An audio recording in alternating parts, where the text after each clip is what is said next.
சென்னை காவல் ஆணையராக இருந்த சந்தீப் ராய் ரத்தோர் மாற்றம் செய்யப்பட்டிருக்கிறார். இது சார்ந்த கருத்துக்களை நம்மோடு பகிர்வதற்காக பத்திரிகையாளர் திரு ராதாகிருஷ்ணன் இணைப்பில் இருக்கிறார். அவரோடு பேசலாம். வணக்கம் சார். இப்ப இந்த மாற்றம் எந்த அளவிற்கு அவசியமான ஒண்ணு அப்படின்னு பார்க்கணுமா, அல்லது விமர்சனங்களுக்கு பதிலாக இந்த மாற்றத்தை அரசு செஞ்சிருக்காங்க அப்படின்னு பார்க்கணுமா? இல்ல, நிச்சயமா இது இந்த மாதிரி ஒரு பெரிய ஒரு விஷயம் நடக்கும்போது, ஒரு மர்டர் நடக்கும்போது அதுக்கு பொறுப்பேற்க வேண்டியது கமிஷனர் தான், போலீஸ் கமிஷனர் தான். அதுவும் குறிப்பாக ரவுடிகள் சிட்டிக்குள்ளாலேயே வித் இம்ப்யூனிட்டி ஒருத்தரை போட முடியும்னு விட்டால் நிச்சயமாக அது சிட்டியினுடைய லா அண்ட் ஆர்டருக்கு ஒரு பெரிய பிரச்சனையாகும். எப்படி கள்ளக்குறிச்சி அந்த விஷச்சாராயங்கள் லா அண்ட் ஆர்டர் எந்த அளவுக்கு நலிந்து போயிருக்கிறது தமிழ்நாட்டில் என்று காமிக்கிறதோ, அதே மாதிரி தான் இந்த மாதிரியான, அதாவது ஒரு 7 மணி அளவில் இந்த மாதிரியான ஒரு மர்டர் நடக்கும்போது இப்ப நமக்கு பல விஷயங்களில் ஏர்லி மார்னிங் அவர்ஸ் நடக்கலாம். அதே மாதிரி நடுராஜாமங்கள் எல்லாம் நடந்த விஷயங்கள் இருக்கிறது.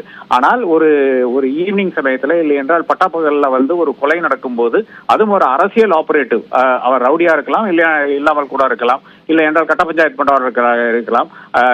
ஏறத்தாழ அனைத்து அரசியல்வாதிகளும் கட்ட பஞ்சாயத்து பண்ணி கொண்டுதான் இருக்கிறார்கள். அப்படி ஒரு நபரை குறிவைத்து தாக்கும் போது அவரை கொல்றதுக்காக தான் வந்திருக்காங்க, வேற ஒன்னும் ஏதோ அடிச்சு போட்டு போறதுக்கு வரல. அப்படி இருக்கும்போது அந்த எந்த அளவுக்கு தைரியம் வருது ஒரு ரவுடி கும்பலுக்கு சென்னையில அடித்து விட்டால் இங்க ஒண்ணும் நடக்க முடியாது, இவர்கள் யாரும் போலீஸ்காரர்கள் ஒன்னும் செய்ய முடியாத இடத்தில் இருக்கிறார்கள் என்ற அந்த துணிச்சல் வருது இல்லையா? அதற்கு ஒரு எக்ஸாம்பிளாக, அதாவது ஒரு முன்னுதாரணம் பண்ண வேண்டியது தானே ஒரு போலீஸ் கமிஷனர் மாற்றப்படுகிறார். ஏனென்றால் அங்கிருந்தா இன்ஸ்ட்ரக்ஷன் வரணும். இது என்ன பலரும் கூறுவார்கள், நீங்க என்ன சொல்றீங்க அப்படின்னா, போலீஸ்காரர்கள் எல்லாம் சேர்ந்து அதுக்கு வீரமணி என்கவுண்டர்ல போடுற மாதிரி சிட்டியில் இருக்கிற குண்டாக்கள் எல்லாம் என்கவுண்டர்ல போடணுமா என்ற கேள்வி நிச்சயமா எழும். நான் அதை குறிப்பிடவில்லை. ரவுடிகளுக்கு எங்கிருந்து அவங்களுக்கு எப்படி இந்த கூலிப்படைகளை தயார்படுத்த எப்படி முடியுதுன்னு பாத்தீங்கன்னா, அவர்களுக்கு ஒரு மணி ஃப்ளோ இருக்கு, சப்ளை இருக்கு. அந்த மணி ஃப்ளோவை சப்ளையை போலீஸ் கண்ட்ரோல் பண்ணும். அந்த அது முக்கியமாகத்தான். அப்படி நீங்க கண்ட்ரோல் பண்ணீங்கன்னா, அந்த பிளாக் மார்க்கெட்டை, அது கஞ்சாவானாலும் சரி கள்ளச்சாராயமானாலும் சரி, அதை கண்ட்ரோல் பண்ணீங்கன்னா நிச்சயமாக இந்த ரவுடிகளினுடைய அந்த வீரியம் குறைந்து விடும். அதைத்தான் ஒரு போலீஸ் அமைப்பு செய்ய வேண்டும். அதற்கு இன்ஸ்ட்ரக்ஷன் கமிஷனர் இருந்தா வர வேண்டும். கமிஷனர் அது வாரம் ரிவ்யூ நடத்த வேண்டும். அதுவும் ஆர்கனைஸ் கிரைம் யூனிட்டோட ரிவ்யூ நடத்த வேண்டும்.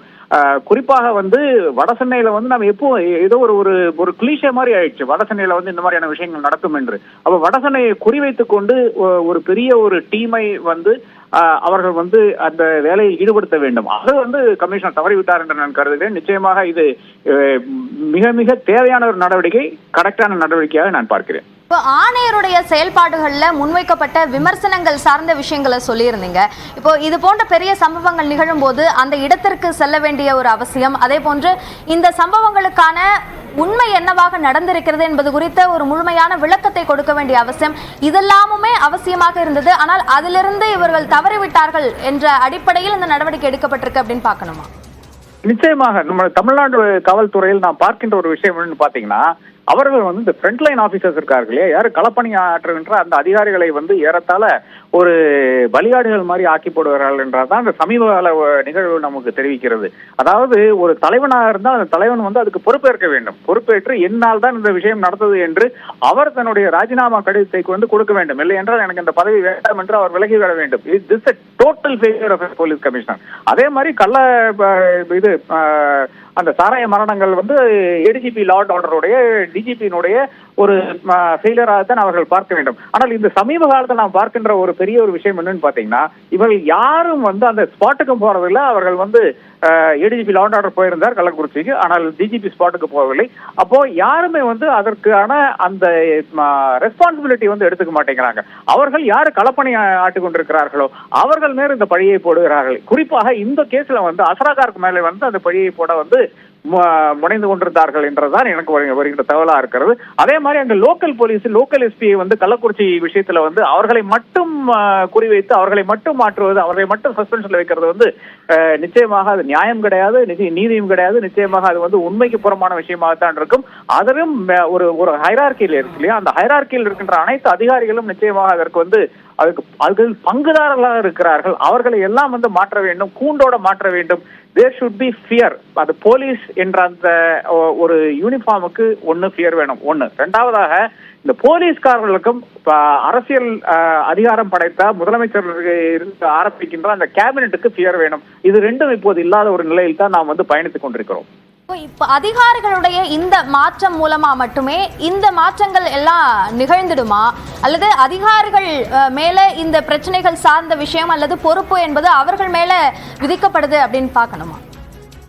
நிச்சயமாக ஓரளவுக்கு திணிக்கப்படுவதாகத்தான் பார்க்க வேண்டும். 2021 மு.க. ஸ்டாலின் வந்து அதிகாரத்துக்கு வந்த பிறகு ஒரு செல்வந்தர் கூட இங்க கைது பண்ணப்படவில்லை என்றதான் உண்மை நிலையா இருக்கிறது.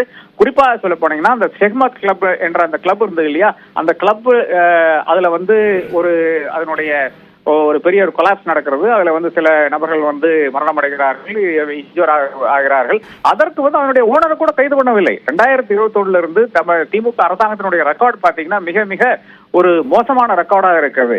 அதாவது ஒரு அரசியல்வாதி இதுதான் செய்ய வேண்டும், அதிகாரத்தில் இருக்கின்ற அரசியல்வாதி வந்து போலீஸினுடைய அந்த சாதாரண வேலைகளில் வந்து இன்டர்ஃபியர் பண்ணக்கூடாது என்ற அந்த பிரின்சிபலே மாறிவிட்டது. அது ஒரு வேலை வந்து 10 வருட காலமாக ஒரு மெத்தன போக்காக கூட இருக்கலாம், அதனுடைய விளைவாக கூட இருக்கலாம். ஆனால் அதை வந்து செய்ய வேண்டிய அந்த பொறுப்பும் அந்த கடமையும் வந்து திமுக அரசாங்கத்துக்கு இருக்கிறது. அது இன்னும் சரி செய்யவில்லை என்றதுதான் உண்மை நிலையா இருக்கிறது. அதை நாம் அதனுடைய நீட்சியாகத்தான் இந்த கொலைகளும் இந்த கள்ளச்சாரணை மரணங்களும் நாம் பார்த்துக் கொண்டிருக்கிறோம்.